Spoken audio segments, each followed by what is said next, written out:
My father called at 7 in the morning on a Thursday in October. I was half awake. The alarm had gone off 5 minutes earlier. Rain against the window, the kind of steady gray drizzle that makes everything feel muted and close. My phone buzzed on the nightstand beside me. "Vera, we need to come over," Gerald said. No greeting, no good morning. Right now. What is wrong? "I will explain when we get there." 20 minutes. He hung up before I could ask another question. I showered and dressed quickly, something in his voice pulling my body into motion before my mind could fully catch up. Gerald Monroe did not call at 7 in the morning. Gerald Monroe did not say right now. Gerald Monroe was a man of schedules and routines. Sunday dinners at noon, phone calls on Wednesday evenings, a life conducted with the same orderly precision he brought to everything. Something had broken that precision. They arrived in 22 minutes. My father in a jacket too thin for the weather, the color drained from his face in a way I had never seen before. My mother, Linda, behind him, holding her purse against her chest with both hands, her mouth pressed into a thin, tight line. My apartment was small, one bedroom, a kitchen that opened into a living area with a couch and a chair and a bookshelf I had built from pallets on a Saturday to summers ago. It smelled like coffee, and underneath it, the faint ghost of Thai food from the night before. They sat on the couch. I sat in the chair. I poured coffee that neither of them touched. "We have a situation," Gerald said. Before I tell you what he said next, you need to understand something about my father and about me. Gerald Monroe had run a small contracting business for 22 years. Renovations, kitchens, and bathrooms. The kind of work that middle-class homeowners hire out when they want to improve their property. He employed 6 people. He drove a company van with the business name on the side. He wore polo shirts with the logo embroidered on the chest. He was, to anyone looking from the outside, a respectable small business owner. Growing up in his house was different from how it looked from the outside. Gerald was not cruel. He was simply absent in the way that some fathers are absent, present physically but not emotionally. He ate dinner at the table and watched television in the living room and went to bed at the same time every night. And none of those things meant he was paying attention to what was happening around him. Not to my mother, not to my younger brother, who learned to stay quiet and invisible, and certainly not to me. I was the capable one, the one who figured things out without being asked, the one who got good grades without tutoring, who solved problems without guidance, who never needed help because needing help meant drawing attention. And drawing attention in Gerald's house meant being told you were making things difficult. I learned early to handle things myself. It was not a choice. It was survival. When Gerald asked me to help with the business books 2 years before that Thursday morning, I said yes. Not because I was excited about it, because saying no to Gerald was not something I had ever learned how to do. "The state licensing board is investigating the business," Gerald said. He said the business the way people say it when they mean themselves but want to keep some distance from the problem. A client filed a complaint. They found discrepancies in the invoices. How bad? Bad enough. Fraud charges. The kind that carry real prison time. Linda still had not spoken. Her eyes were fixed on her hands, folded tightly in her lap. Gerald reached into his jacket and pulled out a folded document, cream-colored paper, typed. He set it on the coffee table between us and pushed it toward me with 2 fingers. I picked it up and read it. It was a confession, a formal statement of guilt, written in the careful language of legal proceedings. It declared that the person who signed it had been solely responsible for the fraudulent invoices submitted by the business, that the person who signed it had acted without the knowledge or authorization of the business owner, Gerald Monroe. The signature line at the bottom was blank. It was meant for me. I set the document down, looked at my father. "You want me to sign this?" "It is the simplest option," Gerald said. "You sign it, the investigation shifts to you. The charges against the business go away, against me, and I go to prison. 2 years, probably less with good behavior. First-time offense, no prior record. You would be out in 18 months, 18 months of my life. 2 years in prison will not kill you, Vera." He said it the way someone says pass the salt. Flat, reasonable, as if 2 years of my life were a small inconvenience, a mild disruption in an otherwise manageable schedule. "You are young, you are healthy, you will be fine, and when you come out, we will help you get back on your feet. This is what family does." I looked at my mother. Linda raised her eyes. They were wet, but her jaw was set. She had already made her decision before walking through my door. "Your father is right," she said. "It is the best option we have." I did not argue. I did not raise my voice. I did not tell them what I was thinking in that moment, sitting in my own apartment, listening to the two people who had raised me ask me to throw away 2 years of my life so that my father could keep his business and his reputation and his polo shirts with the company name stitched neatly across the chest. I simply looked at them, at the confession on the coffee table, at the pen Gerald had placed beside it, waiting, and I said nothing. Gerald interpreted my silence as agreement. He leaned forward slightly, his posture relaxing, the way a man's body relaxes when he believes the difficult part of a conversation is already behind him. "Just sign it," he said, "and this will all be over."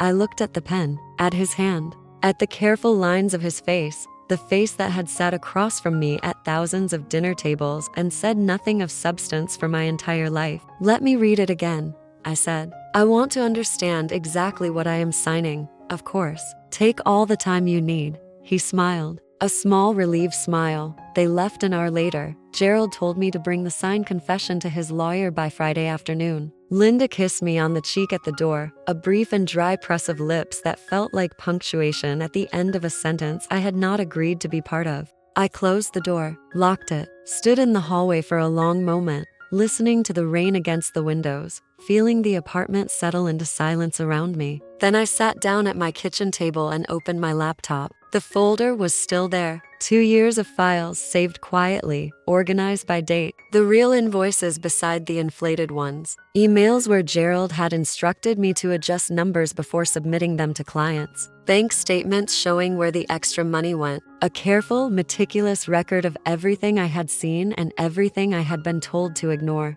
I had kept these files without fully understanding why. Some instinct. Some quiet, persistent sense that the information would matter someday. It mattered now. I opened a new document and began to write. An affidavit is a sworn written statement. When notarized, it becomes a legally authenticated document. It cannot be dismissed as hearsay. It carries weight in legal proceedings. It is, in formal terms, evidence. I had learned about affidavits in a business law elective during my accounting degree. I remembered the structure, the format, the specific language that gives such a document its legal force. I wrote mine with precision, the way I had been trained to handle numbers. Every fact supported by documentation, every claim backed by a specific date, invoice number, or email timestamp. I stated who I was, my relationship to Gerald Monroe, my role in the business, when I had begun working with the books, what I had seen, what I had been told, what I had documented and saved.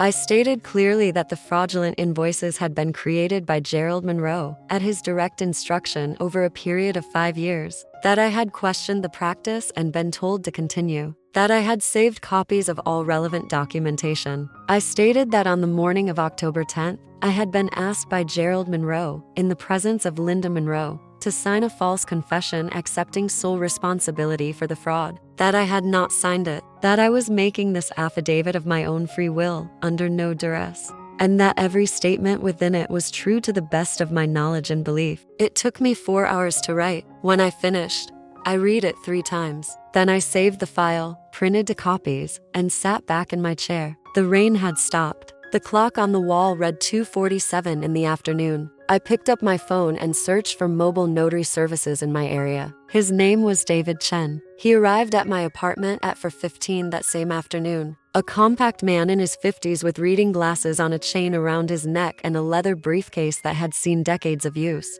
He smelled like car air freshener and the faint mint of gum. He sat at my kitchen table. I placed the affidavit in front of him. He read it carefully, turning each page with the deliberate attention of someone who had done this thousands of times and still took every document seriously. When he finished, he looked up at me over his glasses. "This is a significant document," he said, "not a warning, an observation. I understand that. You are making this statement voluntarily. No one is compelling you. No one is compelling me." He nodded, produced his notary stamp, asked me to sign. I signed. He notarized it, dated it, stamped it. 6 minutes. The entire process took 6 minutes. "Keep this somewhere safe," David said, handing me the notarized original. "And make copies." "I already have." He packed his briefcase, shook my hand at the door, left. I did not call Gerald that evening. I did not call Linda. I did not tell either of them what I had done. Instead, I emailed copies of the notarized affidavit and all supporting documentation to 3 places: the state licensing board directly, a criminal defense attorney whose office specialized in white-collar fraud, whom I had found that afternoon through a careful online search, and my own personal email as a permanent backup. Then I packed a bag, clothes for a week, my laptop, my important documents, the notarized original of the affidavit, sealed in a plastic envelope. I stayed with a friend named Clara who lived in the next city over. She asked no questions when I arrived at her door that evening with a bag and a face that did not invite conversation. She simply handed me a towel and showed me the guest room and made tea. I did not go back to my apartment for 3 weeks. What happened next? I learned in pieces. Through the attorney I had contacted, through brief, factual updates delivered in calm professional language. The licensing board received my affidavit on a Friday morning. By Monday, the investigation had been escalated. By Wednesday, the state attorney general's office was involved. The scope of the fraud was larger than the initial complaint had suggested. 5 years of inflated invoices across dozens of clients. Gerald was formally charged the following Monday. Fraud in the first degree. The confession he had wanted me to sign was never signed. Instead, a notarized sworn statement, authenticated and legally binding, pointing directly at him, was already on record with the investigating authority before his lawyer had even been notified. His lawyer called him that same day. The evidence was overwhelming. There was no version of events where Gerald could credibly claim someone else had been responsible. Linda's name appeared in the investigation as well, not as the person who committed the fraud, as someone who had known about it and had actively attempted to conceal it by pressuring their daughter into signing a false confession. The business closed. The company van was repossessed. The clients Gerald had defrauded filed their own complaints once the charges became public. The neighbors who had waved from their driveways for 20 years read about it in the local paper and stopped waving. People who had known Gerald at church, at the hardware store, at the school events he had attended when my brother and I were children, they read the story. They understood what kind of man he was, the kind who had looked at his own daughter and decided that her freedom was a reasonable price to pay for his. I was not present for any of it.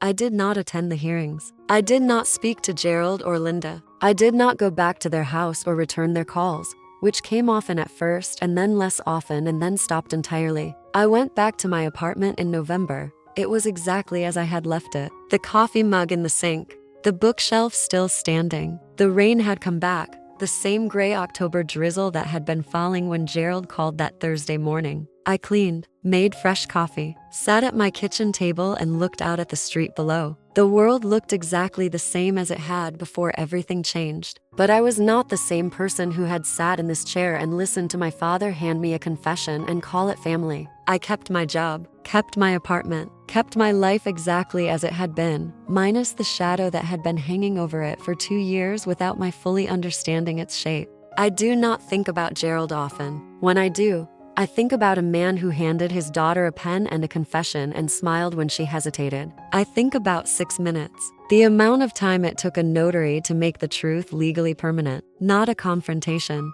not a shouting match, not a dramatic scene in a kitchen with raised voices and slammed doors. Just a document, signed where it was supposed to be signed, stamped, sealed, handed to the people whose job it was to read it. The quietest decisions are sometimes the most powerful ones. I did not need to argue with Gerald.